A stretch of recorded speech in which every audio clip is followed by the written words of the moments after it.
الله أكبر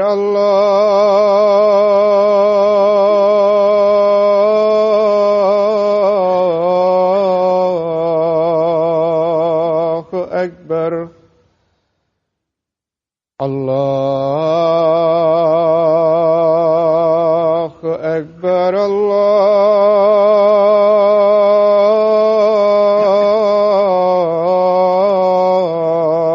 الله أكبر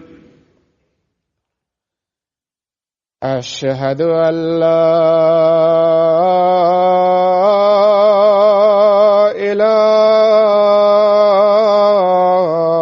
إله إلا الله أشهد أن لا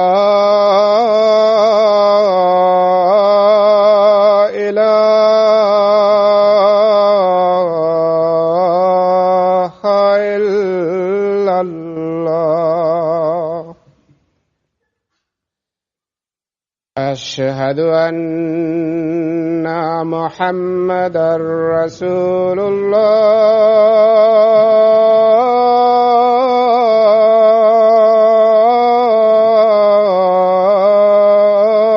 الله أشهد أن محمدًا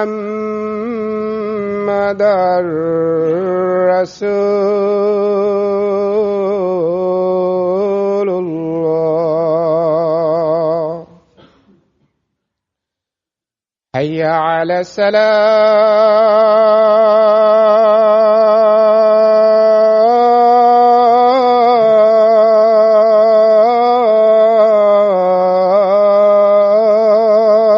الصلاة حي على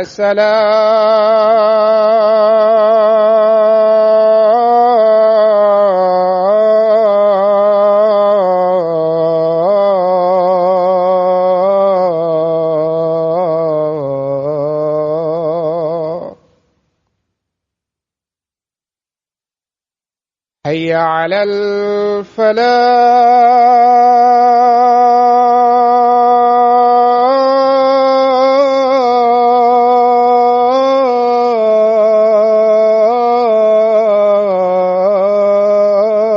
الفلاح حي على الفلاح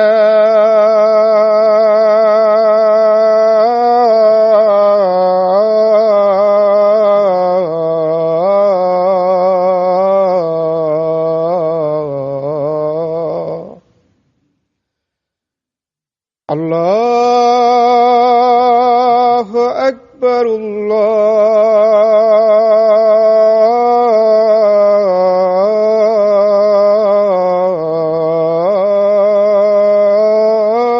الله أكبر لا إله إلا الله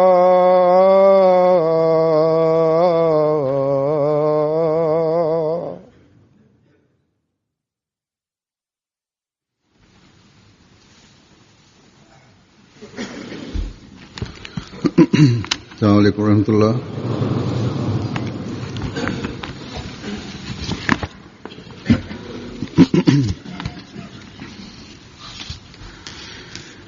أشهد أن لا إله إلا الله وحده لا شريك له وأشهد أن محمدًا عبده ورسوله أما بعد فأعوذ بالله من الشيطان الرجيم بسم الله الرحمن الرحيم الحمد لله رب العالمين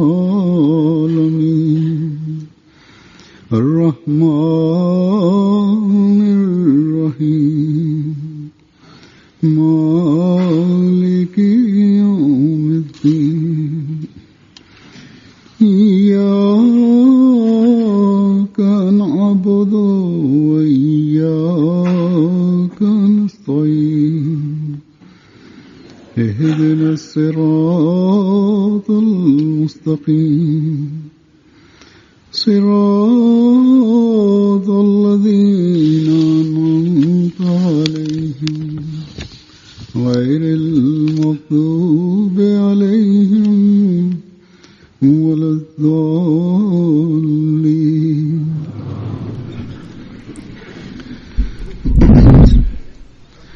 Allah Ta'ala ke fazl se Huzur kaže i od sljedećeg petka, ako Bog da inšala, započet će dželsa salana Velike Britanije. Dosta vremena prije početka dželse, aranžman dželsa salane treba da počne i započeo je. Dželsa Velike Britanije je takvo okupljanje, takva dželsa, gdje je napravljen privremeni aranžman za dželsu, nemamo stalne zgrade na ovom mjestu i tako da bude na neki način osnovan mali grad, privremeni.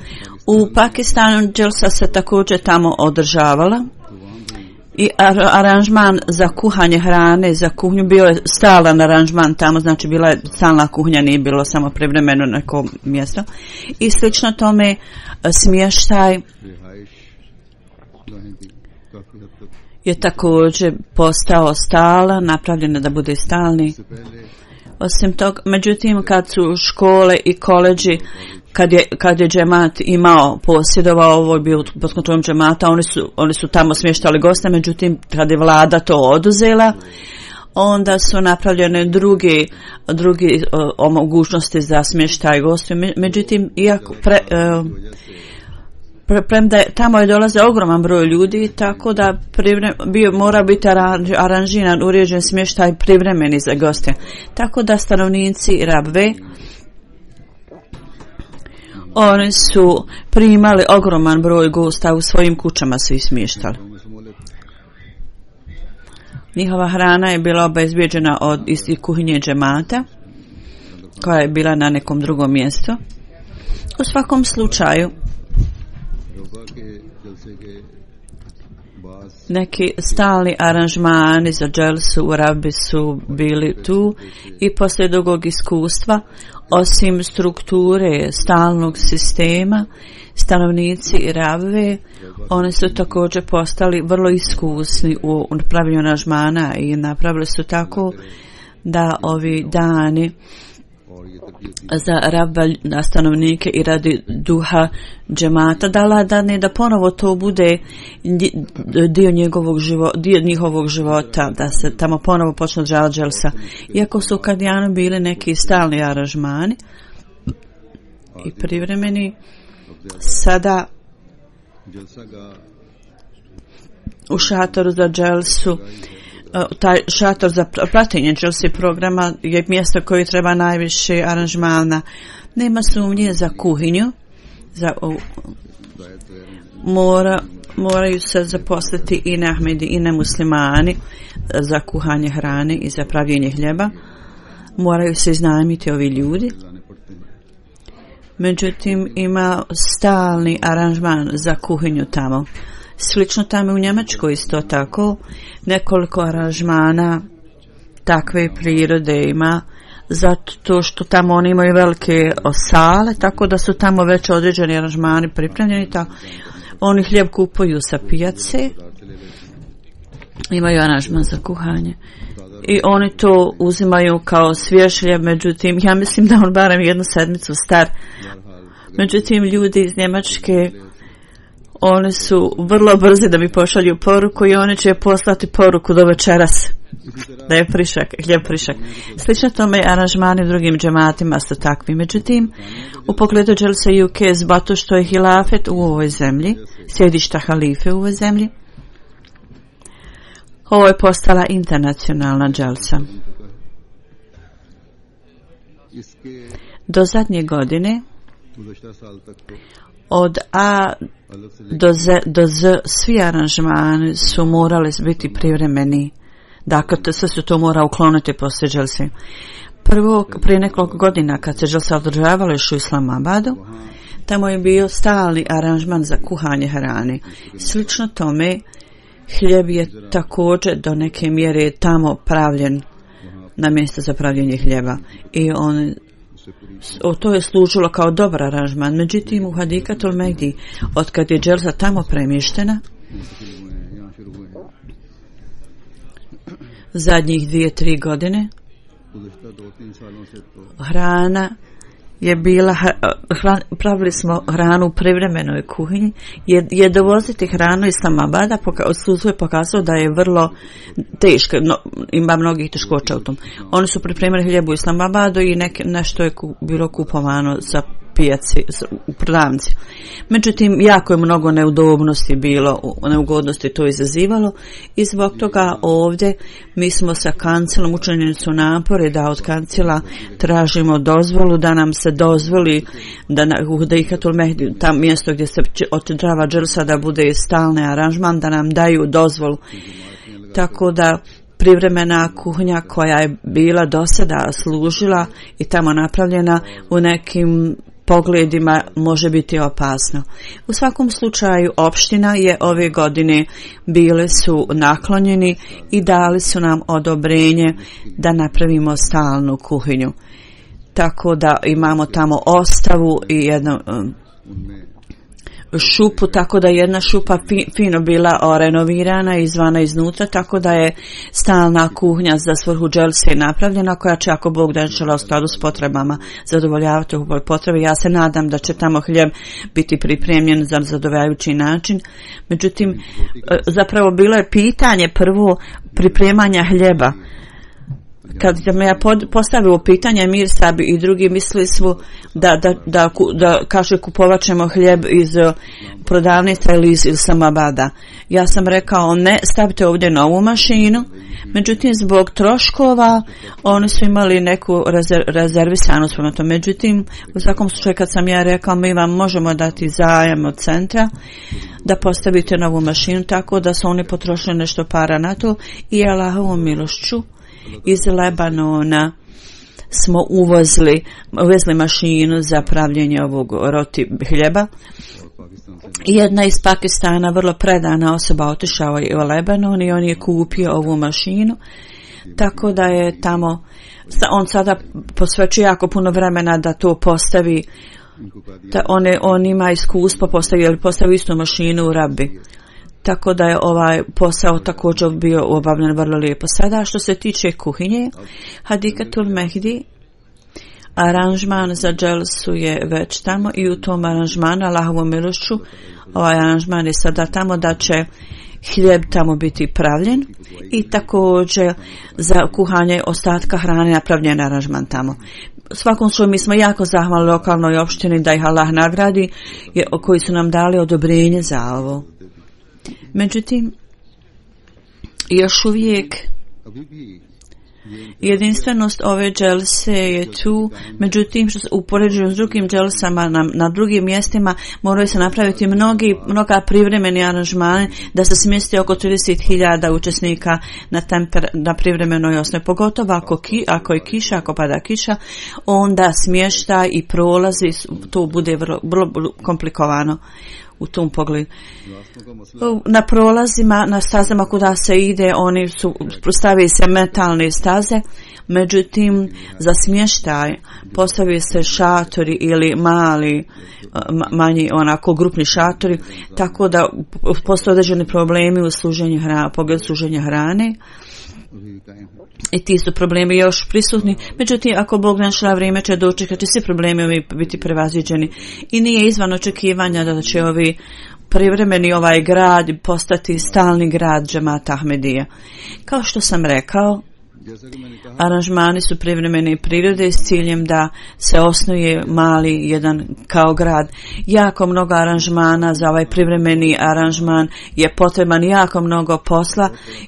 To obavljaju naš hudam omladinci i ansar, ovi stariji od 40 godina, ljudi koji imaju dobro zdravlje, on to rade. Prošlog petka ja sam tamo otišao, uzor kaže, u Hadikatul Mehdi. Čak i u to vrijeme, prošlog petka, osim ljudi koji su radili na ovom poslanju mašine za pravljenje hljeba, osim njih mladi, djeca, omladinci i stariji, svi su tamo došli da obave svoje vlastite poslove. Radi posla koji su trebali raditi.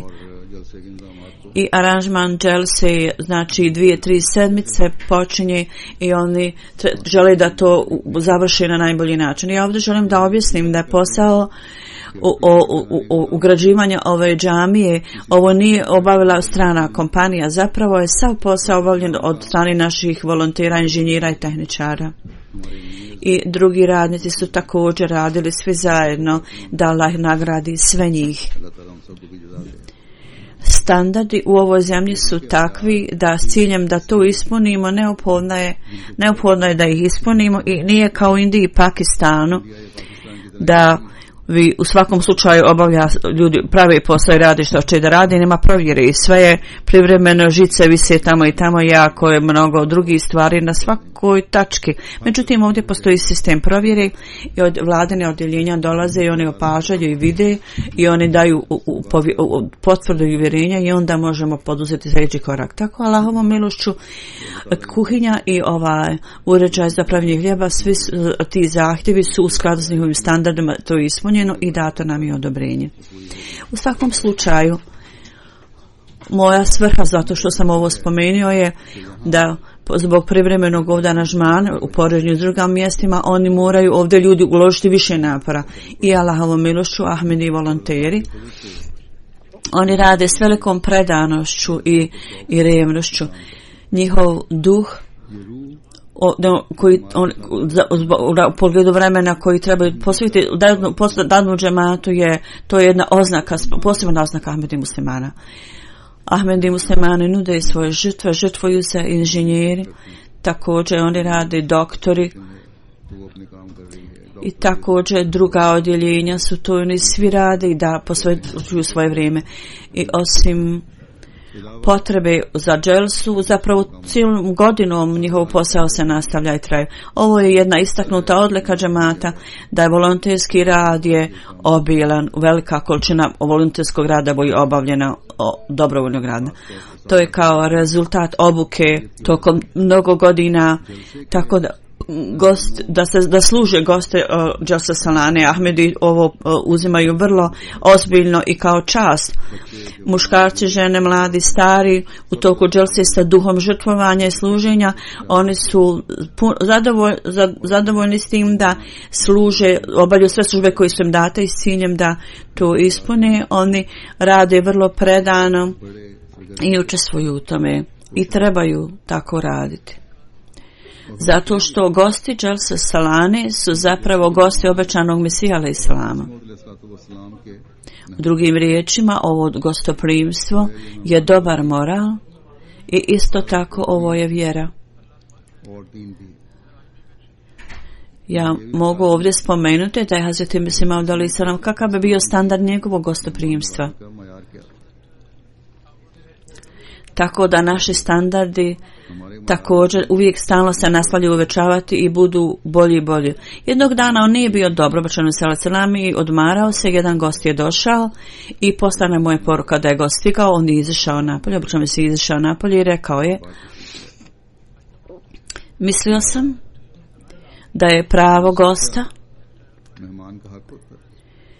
koji je poduzeo teškoću da ovdje dođe i zbog toga da ispunim njegovo pravo, da smo njegovo pravo, ja sam izašao napolje, iako se ne osjećao dobro. Danas isto tako, ovaj standard koji je postavio obećani Mesija alejhi selam, mi treba da utemeljimo i pokažemo isti standard za gosta obećanog Mesija alejhi selama, zato što je gostoprimstvo i prilika koja nam je pružena danas nisu samo gosti, oni su došli ovdje zbog religijske svrhe i oni su poduzeli putovanje zbog toga. Oni dolaze ovdje za svrhu da u toku 3 dana Dželsi Salane slušaju ono što Allah i njegov poslanik su nam rekli i oni ovdje dolaze tako da mogu napraviti aranžman za svoj duhovni napredak i oni dolaze ovdje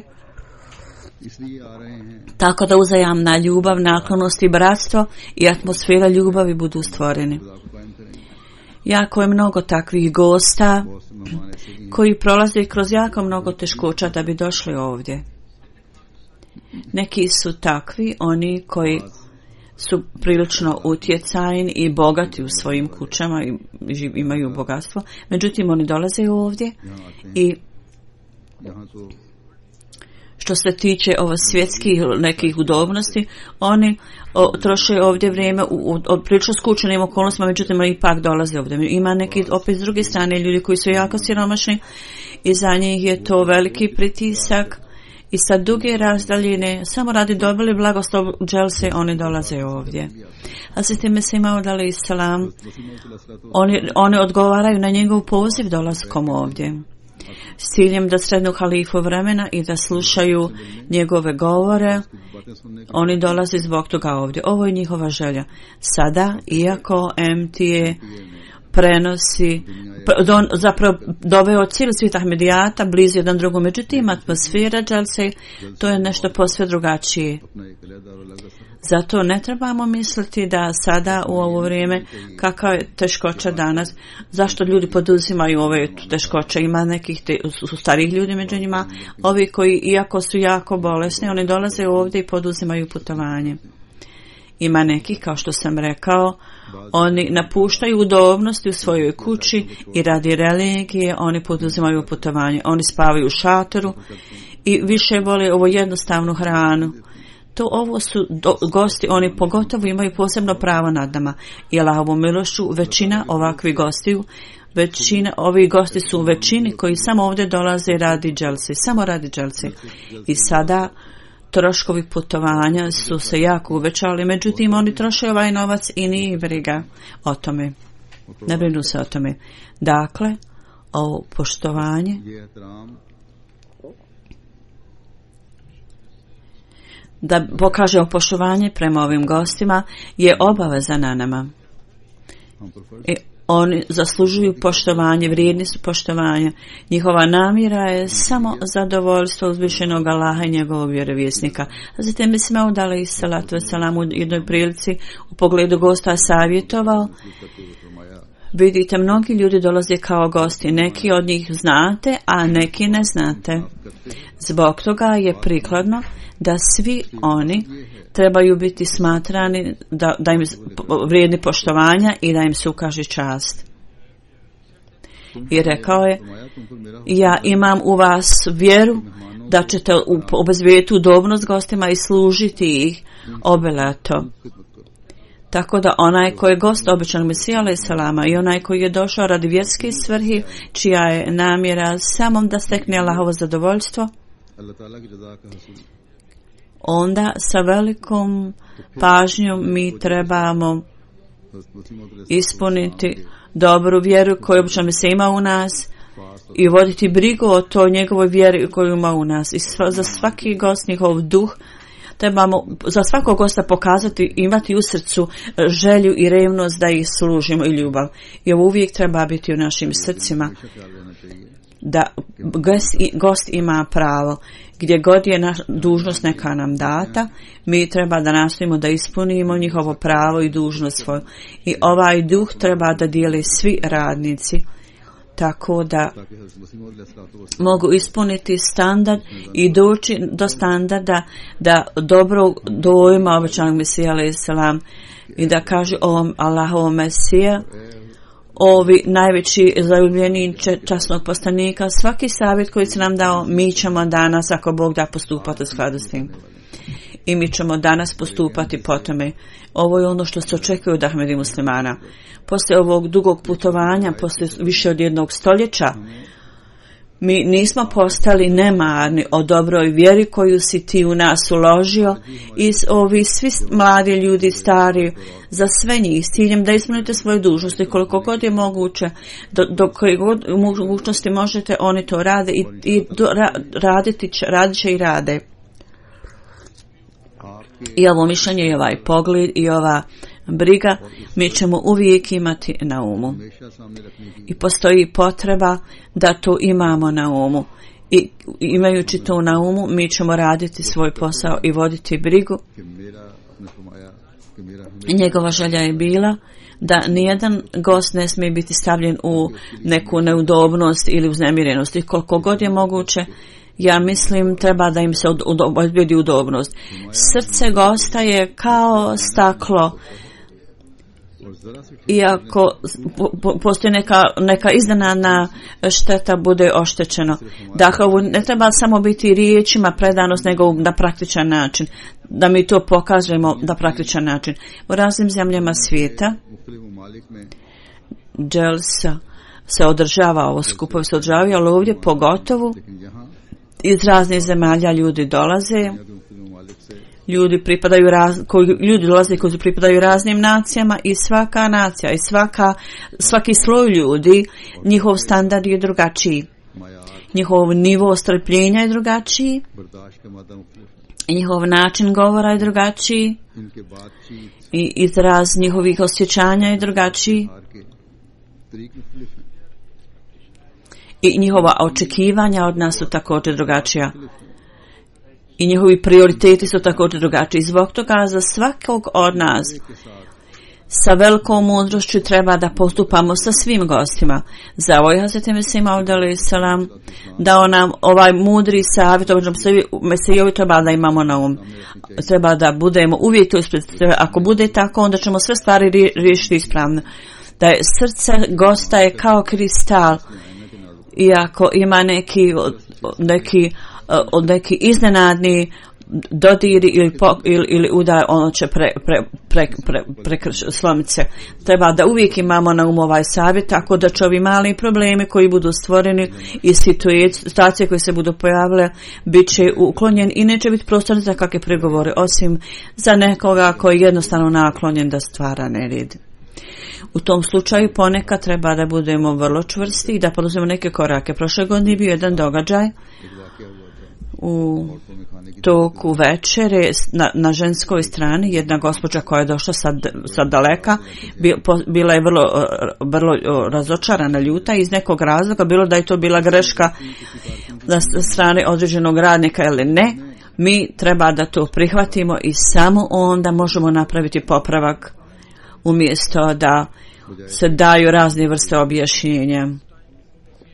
Ove godine gosti tapšira i muškarci i žene s oba dvije strane potreba da posebnu brigu i pažnju, da niko ne bude u nikakvoj neudobnosti ili uznemirenosti, jer ima ljudi iz raznih zemalja, oni su strani gosti. Zapravo su svi koji dođu ovdje gosti. U svakom slučaju ja sam napravio određen aranžman u ovom odjeljenju također. Ove promjene su upravne prirode, ja sam promijenio upravu i većinom vakfinao, oni ljudi koji su posvetili život slušanju džemata, mladići i djevojke, oni su tam određeni i ovo je jedan od blagoslova Allaha da je ogroman broj vakfinao su sada stigli godine da oni mogu da uzmu na svoje rameno odgovornost. Neki rade na stalnoj osnovi, a neki su u privremenim aranžmanima uključeni. I ja sam siguran da će ovaj standard ove godine biti mnogo bolji. Međutim, zapamtite da ne samo mijenjanjem lica ili ličnosti će biti tu promjene. Treba da molimo Allaha dželešanuhu da Allahovi blagoslovi budu s nama i da obavljamo dužnosti na tako krasan način kako Allah želi nas, kako želi od nas da radimo. I treba da molimo Allahovu pomoć i potporu za ovu stvar. I također treba da molimo Allaha da ne bude nikakvih takvih prilika da bude stvoreno nekom nerazumijevanjem. U pogledu gostoprimstva, Ja želim da objasnim ovu stvar, da ljudi koji žive u Velikoj Britaniji, Ahmedi muslimani i pogotovo ljudi koji žive u Londonu, oni treba da vode brigu o činjenici da ljudi koji dolaze iz inostranstva, izvan Velike Britanije, oni koji dođu, oni su gosti. Gosti koji dođu iz inostranstva, sada njihov broj je više manje oko 3000. Ako budu dobili vize, taj broj možda poraste. Međutim, za ljude koji žive ovdje, bez obzira su na dužnosti ili ne, bez obzira na to, on treba da vode računa o činjenici da je svaki gost izvana je njihov gost.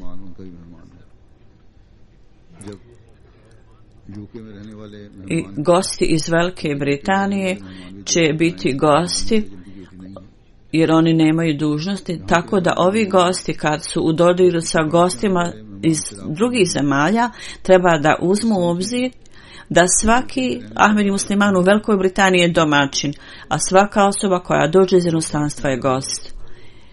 Ili uzmite to obzir na ovaj način, da u nekim posebnim okolnostima ljudi koji dođu iz Britanije i gost koji dođe iz drugog mjesta, iz druge zemlje, ako bude pitanje davanja prioriteta nekome, onda gosti koji dolaze iz inostranstva, njima treba da bude dati prvi prioritet. Oni gosti koji su iz Velike Britanije moraju se žrtvovati, također dati žrtve.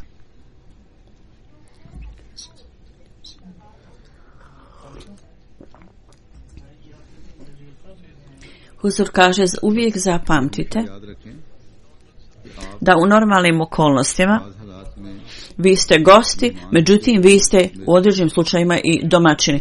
Dakle, ovo nije samo posao ljudi na dužnosti, nego ovakvo razmišljanje i ovakvo razumijevanje treba da bude prošireno. I širenjem toga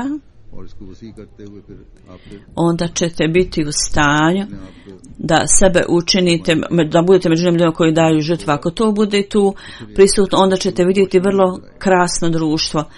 Kad pogledamo na određene hadise, onda vidimo da s ciljem da postanemo domaćin, treba da uvijek budemo domaćin, tako mislimo za sebe, jer gostoprimstvo je jedan od pokazatelja ljudi vjere. U jednom hadisu je spomenuto da je časni poslanik sallallahu alejhi ve sellem rekao, onaj koji vjeruje u Allaha i sudnji dan treba da pokaže poštovanje prema gostu.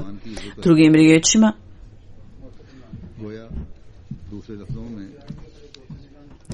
poštovanje i pokazivanje časti prema gostima, onaj ko to ne pokazuje,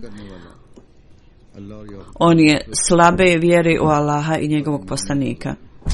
Tako kad Hazreti Mesih Maud alejhi selam ponavljajući skrenuo našu pažnju na gostoprimstvo, onda naš učitelj, časni poslanik sallallahu alejhi ve sellem, to je zbog izjava časnog poslanika i časnog Kur'ana, mi treba da stvorimo jako, zaojačamo svoju vjeru. U jednom hadisu spomenuto je časni poslanik sallallahu alejhi ve sellem spomenuo, srećite se sa svojom braćom sa osmihom na licu. Istakao je ovu tačku. Tako u toku 3 dana dželse, Huzur kaže, u toku ovog perioda obavljene su razne vrste dobrih dijela. Osim toga, ovo je vrlo dobar postupak vladanja da sretne se sa drugim ljudima sa osmihom na licu. Ima raznih prilika za to. Za domaćine također i za goste također. Pogotovo ljudi na dužnosti, znači radnici, oni trebaju između sebe isto tako u svom ophođenju i odnosima među drugima, jer nekada su ljudi vrlo osjetljivi zbog umora, međutim ne smijete pokazati kako nezadovoljstvo na svojim licima. I službenici isto tako trebaju biti vrlo fini i ljubazni prema svojim podčinjenim. I sa osmihom na licu treba da sarađuju sa njima. Među radnicima ima određenih prilika, tako je bilo u prošlosti, događalo se da određena hrana je za njih određena ili budu stavljeni frižideri na mjestama, Tako ako neki gost pije vodu odatle, njima to ne bi bilo drago. Ovo se ne smije događati. Kao što sam rekao, u toku obavljanja dužnosti ima određenih padova i uspona, to se događa u toku posla, međutim uvijek zapamtite ovu stvar da moramo pokazati dobar moral i dobro vladanje, dobro držanje. Vi ćete pokazati ovo kulturno postupanje prema gostima, međutim ako to pokažete isto prema sebi, jedan prema drugome, onda će ovo biti nešto što će ostaviti vrlo dobar dojam na goste i bit će atmosfera sveukupno zadovoljavajuća i ugodna. I neahmidi gosti, oni koji dođu, također će imati dobar dojam o tome. Onda, slično tome, vi ćete uvećavati svoje vrline pokazivanjem dobrog morala i dobit ćete Allahovo zadovoljstvo. Također treba da zapamtite da svaka osoba na dužnosti, svaki radnik dželse, da gostoprimstvo nije naklonost prema drugim ljudima, nego kao što Hazreti Mesih Maud alejhi selam spomenuo, što je već bilo ranije spomenuto, časni poslanik sallallahu alejhi ve sellem također je to spomenuo, da je pravo gosta. Allah dželešanhu je u pogledu ispunjavanja dužnosti šta Allah dželešanhu rekao. Na jednom mjestu je spomenuto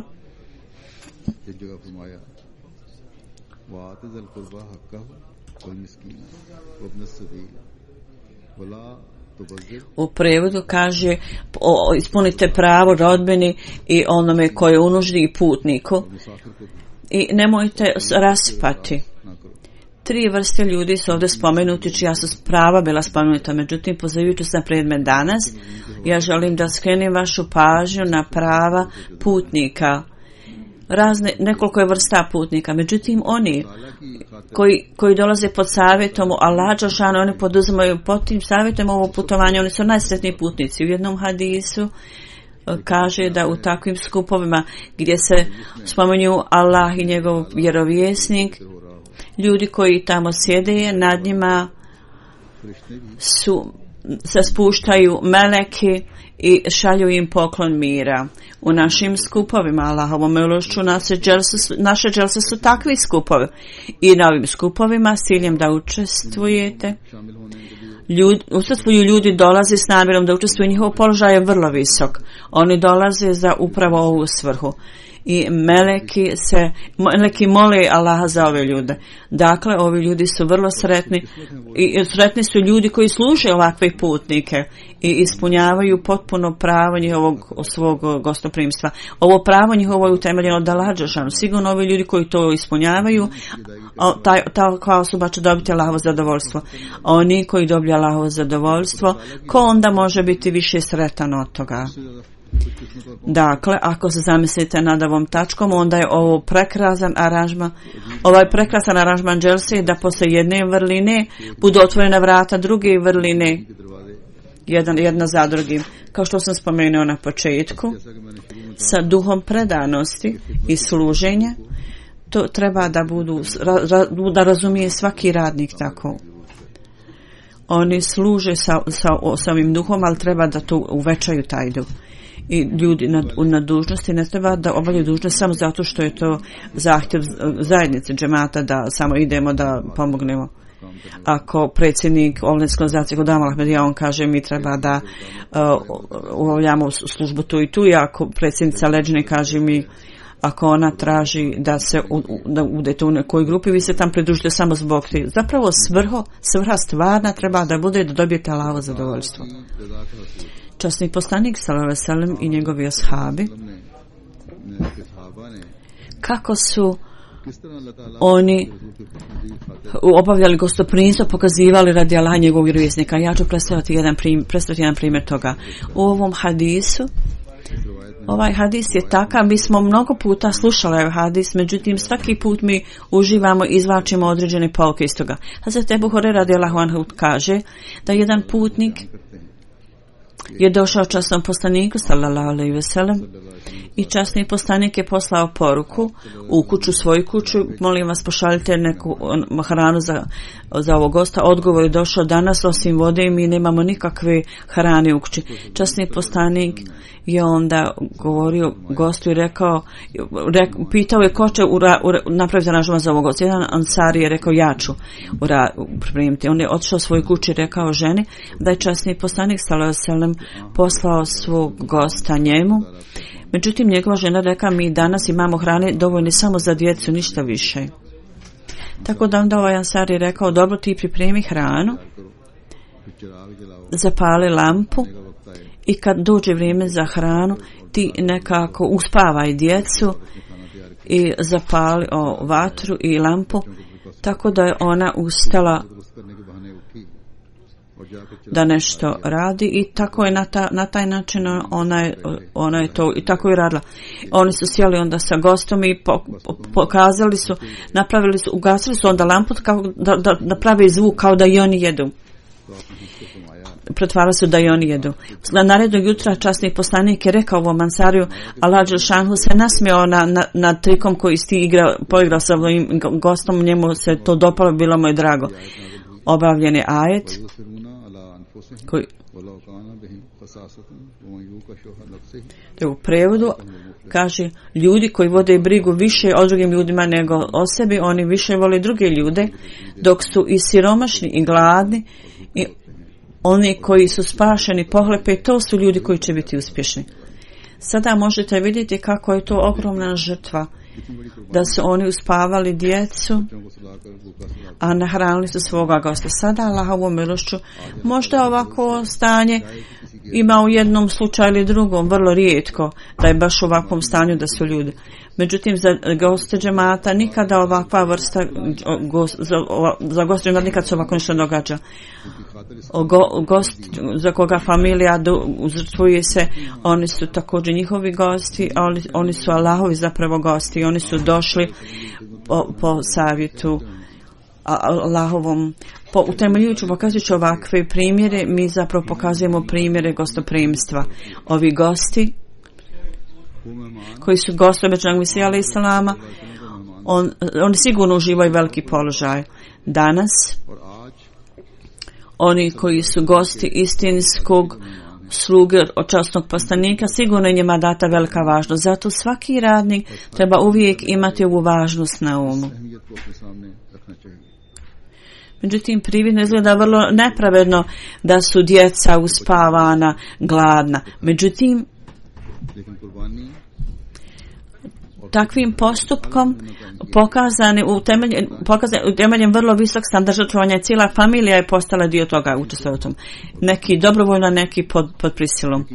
Allah je sigurno blagoslovio ovu djecu koji su gladni otišli spavati. Kao što ovaj hadis pokazuje. Allah dželešanu je uključio ove ljude među muflihun, među onima koji će biti uspješni. A koji su ljudi koji postanu uspješni? Kad mi pogledamo na značenje, onda znamo da je mufli ona osoba, oni koji napreduju, oni koji će dobiti uspjeh, postići uspjeh. Oni koji će postići svoje uzvišene želje i koji će dobiti zadovoljstvo zbog ovoga. Ima ljudi koji će postići svoju dobrotu. I ovi ljudi su u stanju dobrote i oni će se toga držati zastalno. I oni će dobiti udobnost i na ovom životu i na drugom. I oni su svi pod zaštitom. Dakle, ovo su sve značenja mufli. Znači, žrtvovanjem u jednog vremena i gostoprimstvom koji su oni pokazali, oni su postali primaoci Allahovog zadovoljstva. I kakav im je bio poklonjen visoki položaj. I oni ljudi koji osim Allahovog zadovoljstva dobivaju sve ovo, šta drugo čovjek treba osim toga. Zbog toga uvijek treba da zapamtite ovu tačku da je ovo položaj koji bude dat onima koji ponude gostoprimstvo. I ovo je položaj koji bude dat onima koji mi treba da se žrtvujemo, pokazuju gostoprimstvo prema svojim gostima. Ovo je takav znak koji će, ako Bog da inšala, sve nas učiniti da budemo bliži Allahu, dovesti nas bliži Allahu, i ovo će reformisati naš život ovdje budući. Treba da zapamtimo da uvijek zapamtimo ovo, da poklanjujući mogućnost da služimo Gostobličnom Selesalam, Allah Đelešanuhu nam je omogućio sredstva za nas da budemo među onim uspješnim ljudima muflihim. Da Allah Đelešanuhu učini da tako bude, da svi radnici budu oni koji da budu primali zadovoljstvo i svi aranžmani koji su pripremljeni za džestu da Allah Đelešanuhu napravi lahkim za svakoga, da olakša svima. Poslije džume namaza huzur kaže: ja ću klanjati dženazu u odsustvu za jednog našeg šehida ubijenog Gani Sahib. On je bio ubijen Kuringitanu Karačiju 21. augusta inna lillahi wa inna ilaihi rađiun. Ovaj događaj se ovako dogodio da je Zuhur Sahib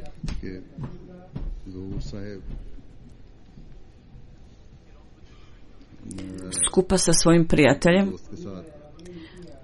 15 minuta poslije 11 je 21. augusta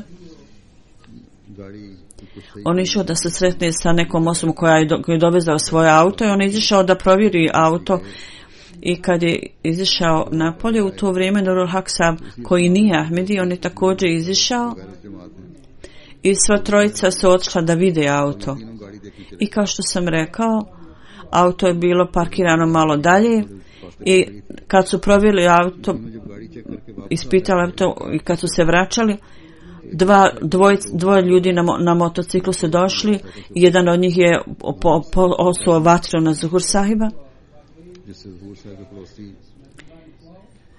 i njegov komšija je jednostavno trgnuo tu osobu. Međutim, on je počeo onda da puca Nurul Sahiba i pobjegao. Kad je čerka Nurul Sahiba čula pucanje, ona je vidjela to s prozora, sa sprata i kako su dvojica na motociklu bježali, ona je pila čaj tako da je bacila šolju čaja na ove napadače i onda su oni počeli pucati na nju na prozor i ona je bila povrijeđena. Zuhur Sahib nije mogao preživjeti povrede i on je na mjestu umro u vrijeme ubistva. On ima 47 godina, a Nurul Haq Sahib i njegov komšija, on je također postao šehid, nije mogao da preživi, da Allah također ima milosti prema njemu. Porodica Zuhur Sahiba, Ahmedijat je došao kroz njegovog Amenđu, Mahmud Said Kanadi i njegov 1936. Oni su bili u stanju da daju zavjet bajata. Oni su bili vrlo učeni ljudi i obojica su poslije potpuno u cijelog tog proučavanja dali zavjet bajata. Poslije toga šehid Rahmetli i njegov otac i trojica Amidža su također pridružili se Ahmedijatom, tako da je cijela familija su došli u Mustafa. Oni su od tamo porijeklo, on je bio 66. rođen, on je došao onda u Karači poslije i tamo se obrazovao, ima obrazovanje tamo. Padre pod Rabinju, tamo je bio zaposlen i u vrijeme ubijstva on je tamo radio u nekom odjeljenju, tamo bio je službenik i zamjenik visokog nekog službenika. On je služio na toj službi, obavljao je tu službu. Zuhur Sahib je bio sarađivao je sa upravom i bio je vrlo dobar u francuskom žrtvovanju. I također gostoprinstvo je bila njegova istaknuta odlika i on nikada ne bi dozvolio da gosti odu bez gostoprinstva. On je poštovao vršioce dužnosti i nikada nije ostavio nikakav prostor za prigovor. Ovaj šehid merhum, on je bio musi. Isto tako je bio naklonjen širenju poruke tabliku, bio u stanju da neki ljudi prime Ahmedijat kroz njega. 2009. neki ljudi su primili Ahmedijat i mnogi neahmedi su došli na njegovu dženazu. Mnogo ljudi iz njegove službe su učestvovali, došli na dženazu. Svi ljudi su cijenili i poštovali ovog rahmetli šehida. Jedan od njegovih drugova, koji je cijelo vrijeme ostao uz njegovo mrtvo tijelo, sa suzama je govorio, on je bio tako miroljubiva osoba i mina. Kad god smo bili povrijeđeni u toku posla i rada, On uvijek nam je govorio da budemo strpljivi. I ljudi kažu da je Zuhur Ahmed Kiani bio vrlo predan radnik i sluga koji je pridobivao brzo srca ljudi. I kaže, mi smo bili lišeni vrlo dobrog prijatelja. Svog vrlo dobrog prijatelja. Njegov punac, ja nisam bi spomenuo da je Rahmet Šahid bio od velike pomoći svim članovima porodice i bio je prilično utjecaja, tako kad god je bila financijska potreba u cijeloj porodici, on je pomagao svima. Osim porodice, on je uvijek pomagao ljudima koji su bili u nuždi i dao bi im nešto. I bio je vrlo ljubazan prema svojoj djeci i također pazio na njihove zahtjeve i potrebe i vodio veliku brigu o njihovom obrazovanju i to je nadgledao i pazio na to. Njegova žena kaže da je on bio osoba tako dobrog srca koji mu je Allah dao. Možda mu je Allah dao ovako dobro srce zbog ovog što će on postati šahid. On nikada nije ružio svoju djecu i ona kaže prije ubistva on je rekao očisti mi cipela, ja izlazim.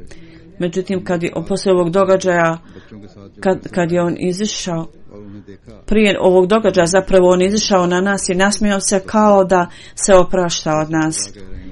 I onda je dao život Allahu Đelešanu. On nikada nije ružio svoju djecu, međutim, Huzur kaže kad bi moja hudba bila na televiziji, on bi govorio djeci, mora se slušati hudba, i pokazivaju ljutnju prema njima zašto ne slušaju sa velikom pažnjom. On je bio jako ljubazna osoba.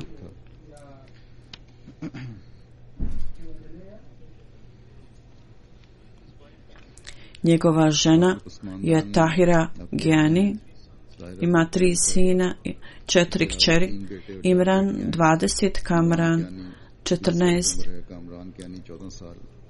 Nur Saba 16 godina i drugi Fortatil Mujib 7 godina i Fajka s 5 godina. Da Allah Đelešanu uzdigne položaj ovog našeg rahmetli šehida i da čuva njegovu porodicu i djecu pod svojom zaštitom i da im dadne utjehu i da ih osposobi da podnesu ovaj veliki gubitak.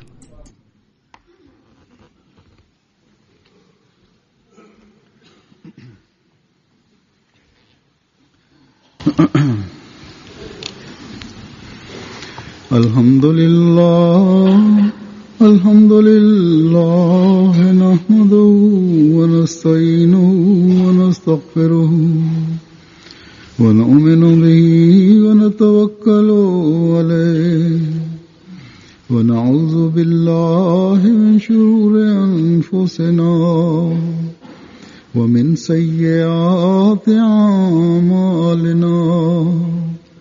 من يهده الله فلا مضل له ومن يضلل فلا هادي له ونشهد أن لا إله إلا الله ونشهد أن محمدا عبده ورسوله.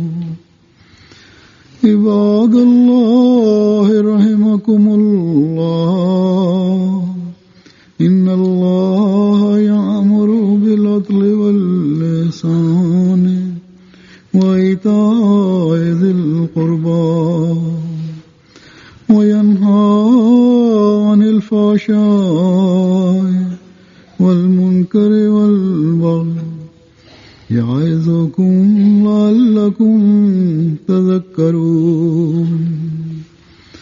اذكروا الله يذكركم وادعوه يستجب لكم ولذكر الله أكبر.